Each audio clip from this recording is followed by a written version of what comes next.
So hello everyone, welcome to Abhijan once again. So আমি last টিউটোৰিয়েলত আমি চাৰিটা form of straight line discuss কৰিছিলো। সেইটো হ'ল point slope form, 2 point form, gradient form আৰু ইণ্টাৰচেপ্ট ফৰ্ম। So আজি আমি আমাৰ আন এটা ফৰ্ম বাজি আছিল, সেইটো হ'ল normal form of a straight line. So আজি normal form of a straight line আমি ডিসকাস কৰিম। So normal form of a straight line আঁকিবলৈ হলে আমাক কি কি দিয়াই থাকিব ফাৰ্ষ্ট সেইটো জানি লওঁ। সো এইটো equation of straight line derive কৰিবলৈ আমাক লাইনডাল দিয়াই থাকিব এল আৰু সেই লাইনডালত অৰিজিনৰ পৰা পাৰপেণ্ডিকুলাৰ এডাল দিয়াই থাকিব। মানে এই যে লাইনটো দেখিছা, এই লাইনটো ওৰ পৰা এম এল লৈ অনা হৈছে।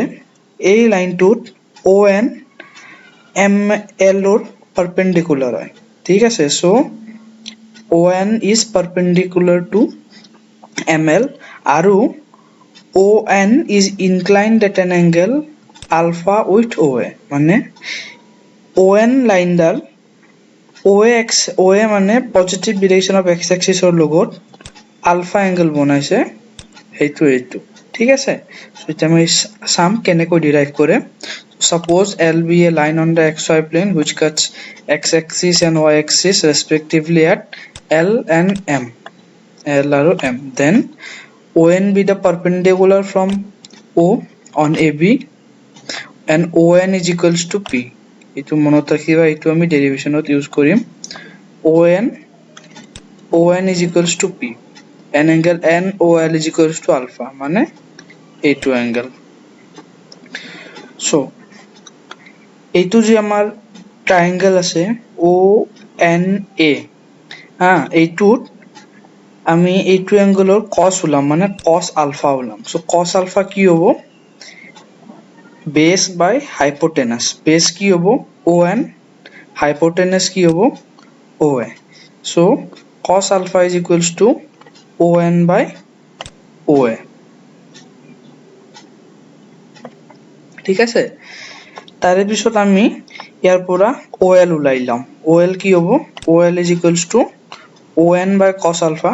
ইয়াৰ পৰা এইটো পাম আমি, that is equals to 1 by cos alpha is equals to secant alpha. O এনক আমি পি বুলি ধৰি লৈছিলো, সো ও এনৰ জায়গাত আমি পি সাবস্টিটিউট কৰিম আৰু ইনটু সেক আলফা। সো এইটো আমি ও এল পালো। তাৰপিছত আমি ট্ৰায়াঙ্গেল ও। সো ফাৰ্স্ট এটা ওভাৰভিউ যে আমি ইকুয়েশনটো কেনেকৈ ডিৰাইভ কৰিম। ইকুয়েশনটো ডিৰাইভ কৰাৰ কাৰণে আমি intercept form of a line use কৰিম। মানে আমি ইন্টাৰসেপ্ট ফৰ্ম অফ এ লাইনত ও এ ভ্যালু, মানে যেহেতু আমাৰ ইন্টারসেপ্ট ফর্ম আছিল x by x intercept plus y by y intercept is equals to 1। x intercept কি হ'ব? ও এ আৰু y ইন্টাৰসেপ্ট কি হ'ব? ও এম। সো আমি এৰ জায়গাত ও এ সাবস্টিটিউট কৰিম আৰু বিৰ জায়গাত ও এম সাবস্টিটিউট কৰিম। তাৰ বাবে আমাক ও এ আৰু ও এম ৰ ভ্যালু লাগিব। সো আমি ফাৰ্স্ট ও এ আৰু ও এম ৰ ভ্যালু উলিয়াবলৈ চেষ্টা কৰিম। তো আমি অলৰেডি ও এ বা ও এল, আমি ও এল ৰ ভ্যালু অলৰেডি উলাই লৈছো ইয়াতে। সো এবাৰ আমি উলিয়াব চাম ও এম ৰ ভ্যালু। সো ও এম ৰ ভ্যালু উলিয়াৰ বাবে আমি কি কৰিম? ট্ৰায়াঙ্গেল ও এম এন ইউজ কৰিম আৰু এইটো এংগেল ইউজ কৰিম। সো এইটো এংগেলটো কি হ'ব? এইটো এংগেল যেটো আলফা হ'ল, এইটো এংগেল হ'ব 90 ডিগ্ৰী, কাৰণ এম ও এ এই গোটেই এংগেলটো 90 ডিগ্ৰী হয়। 90 ডিগ্ৰী মাইনাস আলফা কৰিলে আমি এইটো এংগেল পাম। সো ইয়াৰে পিছত আমি কৰিম cos অফ এইটো যি এংগেল আছে, cos of M O N. cos of M O N মানে cos of 90 minus alpha. So cos of 90 minus alpha কি হ'ব? বেস বাই হাইপোটেনাস। বেস কি হ'ব?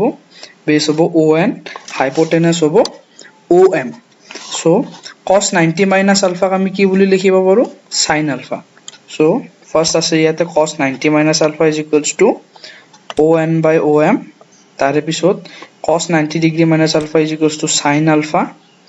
ও এনক আমি পি বুলি ধৰিছিলো, divided by O M. So ইয়াৰ পৰা আমি ও এম ৰ ভ্যালু কি পাম? p by sin alpha, that is equals to p কোসিকেন্ট ULFA ঠিক আছে সো এতিয়া আমি আহিম আমাৰ ইন্টাৰসেপ্ট ফৰ্ম অফ ইকুয়েশন হলো সো ইন্টাৰসেপ্ট ফৰ্ম অফ ইকুয়েশনৰ আমাৰ ইকুয়েশনৰ স্ট্ৰাকচাৰটো কি আছিল x by x intercept plus y by y intercept is equals to 1 x intercept কি হ'ব OL y intercept কি হ'ব OM OL ৰ ভ্যালু আমি অলৰেডি পাই গৈছো OM ৰ ভ্যালু আমি অলৰেডি উলিয়াইছো ইয়াত OM ৰ ভ্যালু ইয়াৰ পৰা আমি OL ৰ ভ্যালু উলিয়াইছো এই দুটা ভ্যালু আমি এটা সাবস্টিটিউট কৰিম OL ৰ জায়গাত p secant theta আৰু OM ৰ জায়গাত p cosecant theta so আমি তাৰ পৰা কি পাম x cos alpha plus y sin alpha is equals to p so this is the equation of a line in normal form ইয়াতে alpha to কি হ'ব first কোৱা যে on to কি হ'ব alpha পাবে first আমি on জানিব লাগিব so on কি হল on is the perpendicular from the origin to the given line মানে এই যে লাইন আমাক দিয়া আছে L আমি অৰিজিনৰ পৰা ON লৈ আমি অৰিজিনৰ পৰা L লাইনলৈ পাৰপেন্ডিকুলাৰ এটা ড্ৰপ কৰিম আৰু সেই পাৰপেন্ডিকুলাৰে L লাইনক n পইণ্টত কাট কৰিব so ON is perpendicular to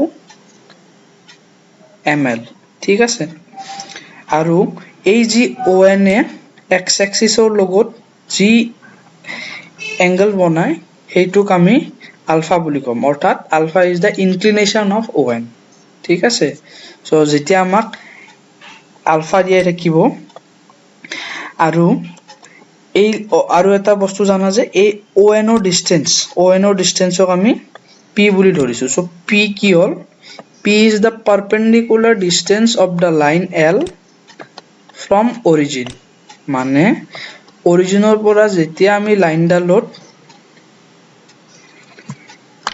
so অৰিজিনৰ পৰা আমি যেতিয়া লাইনত পাৰপেন্ডিকুলাৰ ড্ৰপ কৰিম ON তেতিয়া হে ON ৰ যি লেন্থ হ'ব সেই লেন্থক আমি p বুলি কম সো যেতিয়া আমাক ON লাইন দিয়াই থাকিব তেতিয়া আমি p ৰ ভ্যালু জানিম আৰু আলফা ৰ ভ্যালু জানিম আৰু তাৰ পৰা আমি equation of the straight line এই ফৰ্মটো ইউজ কৰি আমি বনাব পাৰিম ঠিক আছে সো একবাৰ আৰু ৰিভাইজ কৰি দি আছো normal form of a straight line আমি যেটা ড্ৰ কৰিব লাগিব আমি যেটা উলিয়াব লাগিব তাৰ বাবে আমাক কি কি দিয়া থাকিব লাগিব ফাৰ্স্ট লাইন দিয়া থাকিব লাগিব আৰু সেই লাইনৰ ওপৰত অৰিজিনৰ পৰা সেই লাইনৰ ওপৰত যি পাৰপেন্ডিকুলাৰ আমি টানিম সেই পাৰপেন্ডিকুলাৰৰ লেন্থটো দিয়া থাকিব আৰু সেই পাৰপেন্ডিকুলাৰৰ ইনক্লিনেশনটো দিয়া থাকিব মানে সেই পাৰপেন্ডিকুলাৰ ডাল এক্সাম্পলত কি হল এক্সাম্পলত পাৰপেন্ডিকুলাৰ ডাল হল ON আৰু ML ডাল হল লাইন ON ৰ ডিসটেন্সক আমি p বুলি কম আৰু আলফাৰ ডিসটেন্সক আমি আৰু আলফা এংগেলটোক আৰু ON ৰ ইনক্লিনেশনক আমি আলফা বুলি কম তাৰে পিছত আমি কেনেকৈ ডিৰাইভ কৰাৰ বাবে আমি intercept form of the equation use কৰিম ইন্টাৰসেপ্ট ফৰ্ম অফ দা ইকুয়েশনত আমাৰ কি আছিল x by x intercept plus y by y intercept is equals to 1 x intercept ইয়াতে কি হ'ব OA আৰু y intercept আমাৰ কি হ'ব OB সো আমি OA আৰু OB উলিয়াব লাগিব সো OA আৰু OB উলিয়াবৰ বাবে আমি কি কৰিম ট্ৰায়াঙ্গেল ONA লম মানে এইটো ট্ৰায়াঙ্গেল লম এই ট্ৰায়াঙ্গেলৰ পৰা আমি আলফা এংগেল ইউজ কৰি ট্ৰিগোনোমেট্ৰি cos আলফা ইউজ কৰি ON আৰু O এৰ মাজত ৰিলেশনটো আনিম মানে cos ULFA = ON by OA তাৰ পৰা ইউজ কৰি আমি OL ৰ ভ্যালু ON secant আলফা পাম ON ৰ জায়গাত আমি p লিখি থম কাৰণ আমি ON ক p বুলি ধৰিছো নেক্সট আমি এইটো ট্ৰায়াঙ্গেল ইউজ কৰিম ট্ৰায়াঙ্গেল ONM তাৰ পৰা আমি OM উলিয়াম সো OM কি হ'ব OM ৰ বাবে আমি এইটো এংগেল ইউজ কৰিম এইটো এংগেল ইউজ কৰিলে আমাক যে এইটো এংগেল হ'ব এইটো এংগেলটো কি হ'ব 90 ডিগ্ৰী মাইনাস আলফা যেটো আমাক আলফা ইয়াতে দিয়া আছে সো cos 90 মাইনাস আলফা আমি উলিয়াম cos 90 minus alpha = ON divided by OM হ'ব cos 90 minus alpha আমি sin alpha বুলি লিখিব পাৰিম তাৰপৰ আমি OM is equals to P by sin alpha অৰ্থাৎ P cosecant alpha বুলি লিখিব পাৰিম আমাৰ তাত এটা OL আৰু OM ৰ ভ্যালু আহি গল তাৰে পিছত আমি এই দুইটা ভ্যালুকে ইন্টাৰসেপ্ট ফৰ্ম অফ দা ইকুৱেচনত সাবস্টিটিউট কৰিম যেতিয়া আমি intercept form of da ইকুৱেচনত substitute কৰিম আমি equation of the straight line can কি ধৰণে পাম x cos alpha plus y sin alpha is equals to p so আমাক এই ইকুৱেচনটো ইউজ কৰিবলৈ আমাক p এৰ ভ্যালু দিয়া থাকিব লাগিব আৰু alpha এর ভ্যালু দিয়া থাকিব লাগিব okay so it all normal form of the straight line so এতিয়া এটা কোৱেশ্চন চাম ফাৰ্স্ট এইটো মনত ৰাখি থৈ দিবা যে equation of a straight line in normal form or এইটো হল form to x cos alpha plus y sin alpha equals to p jot alpha all inclination of the perpendicular from origin to the line aru p all the perpendicular distance of the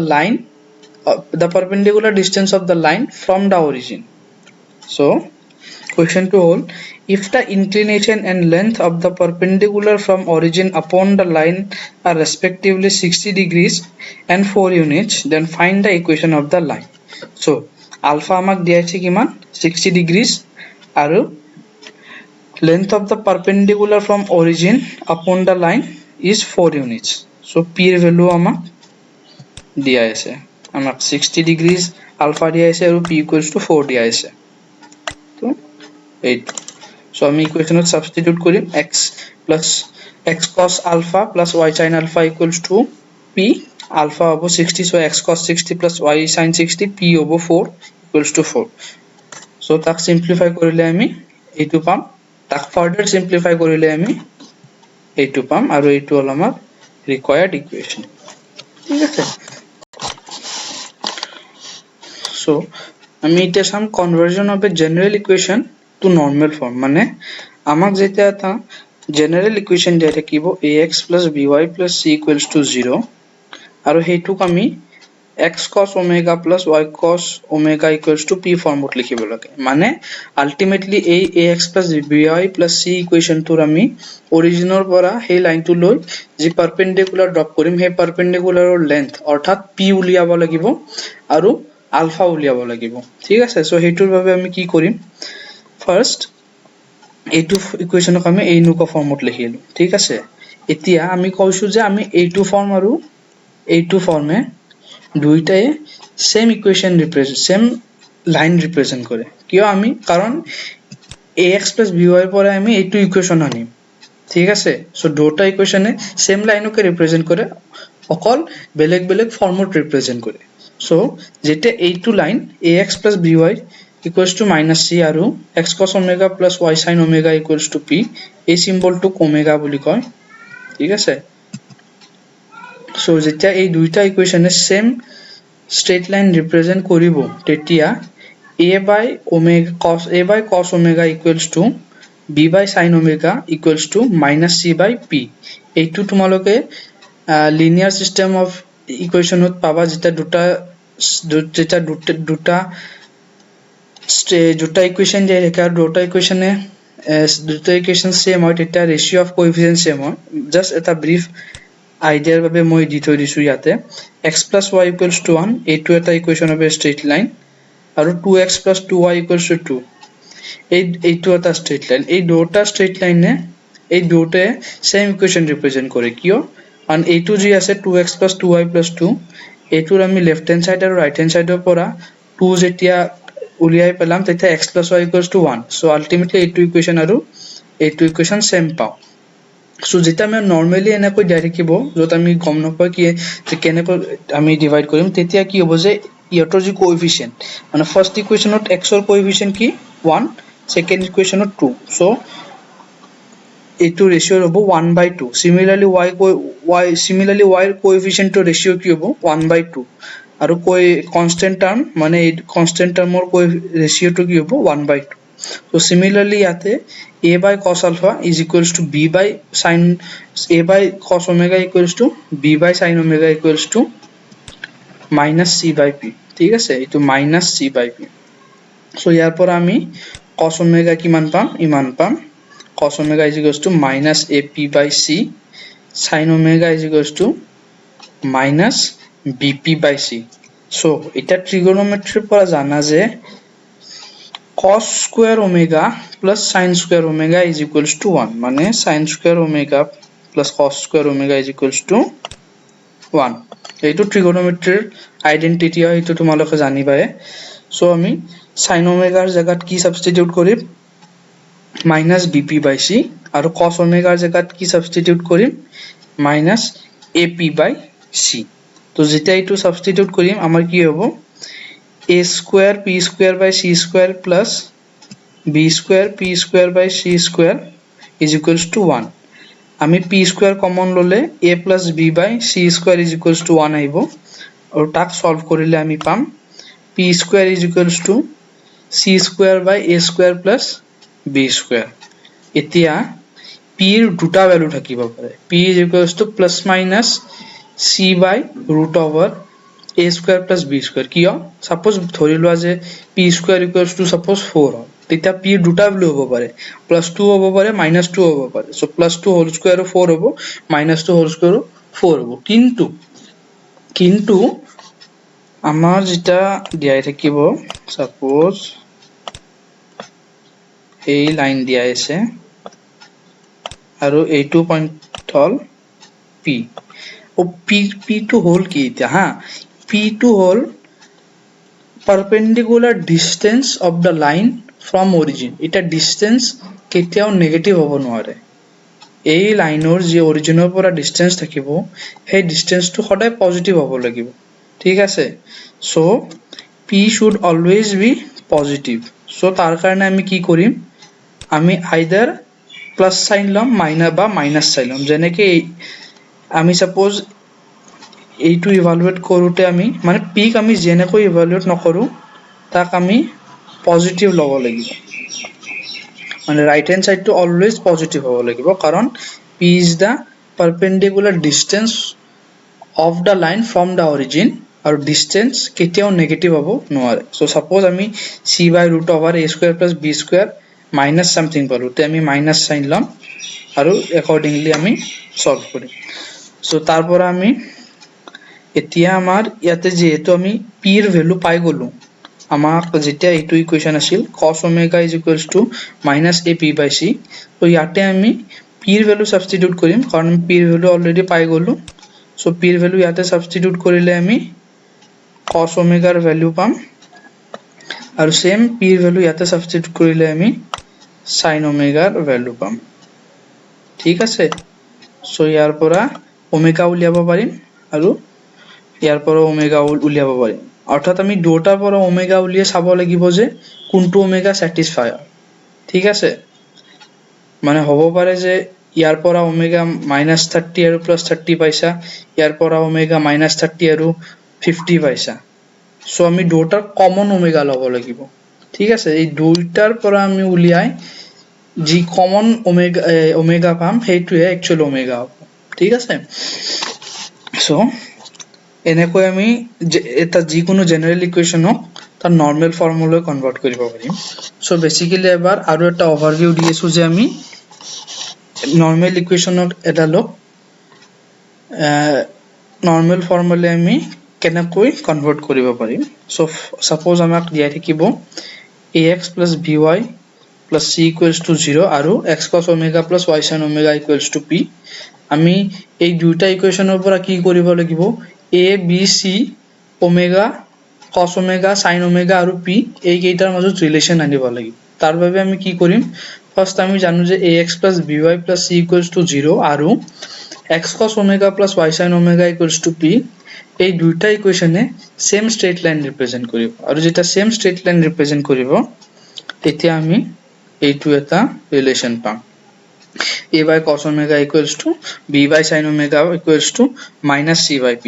ইয়াৰ পৰা আমি cos omega ৰ value পাম আৰু তাৰ পৰা আমি sin omega ৰ value পাম। সো যেতিয়া আমি cos omega আৰু sin omega ৰ ভ্যালু পাম, আমি sin square omega plus cos square omega কৰিম, কৰি আমি p ৰ ভ্যালু পাম। সো আমি যেটা p ৰ ভ্যালু পাম তেতিয়া পিৰ দুটা ভ্যালু হ'ব পাৰে এটা মাইনাসও হ'ব পাৰে এটা প্লাসও হ'ব পাৰে কাৰণ p square equals to 4 suppose so p ৰ ভ্যালু +2 -2 হ'ব পাৰে কিন্তু p যেহেতু ডিসটেন্স ফ্ৰম দা অৰিজিন হয় সো p টো সদায় পজিটিভ হ'ব লাগিব মানে x cos omega plus y sin omega equals to p এই ফৰ্মত আনিলে p টো সদায় পজিটিভ কৰিব লাগিব ঠিক আছে সো তাৰ পিছত আমি p ৰ ভ্যালু হোৱাৰ পিছত আমি cos omega আৰু sin omega ৰ যি এক্সপ্ৰেছন আছে ইয়াতে সাবস্টিটিউট কৰিম আৰু ইয়াৰ পৰা আমি ওমেগাৰ ভ্যালু উলাম সো ওমেগাৰ ভ্যালু উলিওৱাৰ বাবে আমি দুটা বস্তু চাব লাগিব ফাৰ্স্ট এইটো cos omega ৰ আমি দুটা ভ্যালু পাব পাৰো আৰু sin omega ৰ পৰা ওমেগাৰ আমি দুটা ভ্যালু পাব পাৰো তাৰে ভিতৰত আমি যোনটো কমন ওমেগাৰ ভ্যালু হয় হেতু ওমেগাৰ ভ্যালুটোহে ল'ব লাগিব ঠিক আছে সো এটো এটা ৰিভিউ হল সো আজিৰ কাৰণে এইখিনিয়ে থাকিল নেক্সট টিউটোৰিয়েলত মই কোৱেশ্চন আনিম সো যদি কিবা ডাউট থাকে তোমালোকে কমেন্ট সেকশনত লিখিব পাৰিবা থ্যাংক ইউ